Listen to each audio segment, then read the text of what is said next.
Under clear Pacific skies, the traditional voyaging canoe Alingano Maisu departed the shores of Palau, setting sail on a multi-nation journey that blends cultural revival with modern diplomacy.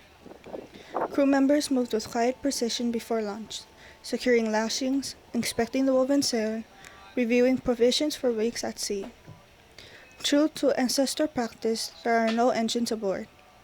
Navigation will depend on stars, ocean swells, cloud formations, and accumulated knowledge passed down through generations of Pacific master navigators.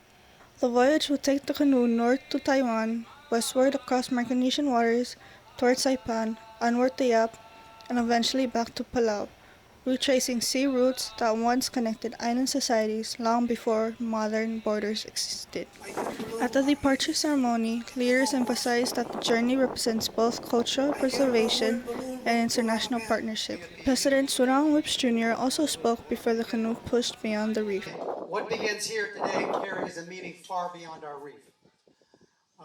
In an area where dynamic global geopolitical change and strategic interest in our waters, this journey across Taiwan, Okinawa, Guam, Saipan, Satawal, Yap shows the world that regional cooperation is not just a policy, but it's a way of life.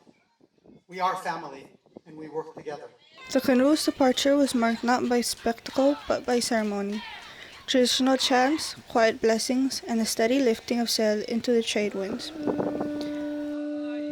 As the vessel disappeared beyond the horizon yesterday afternoon, it signaled more than the start of a voyage. It marked the continuation of a living tradition, one that proves the Pacific was never empty water, but a network of skilled navigators, connected islands, and enduring relationships. Alingano Maisu now moves across open ocean once again, guided by sky, swell, and the memory of those who sailed before.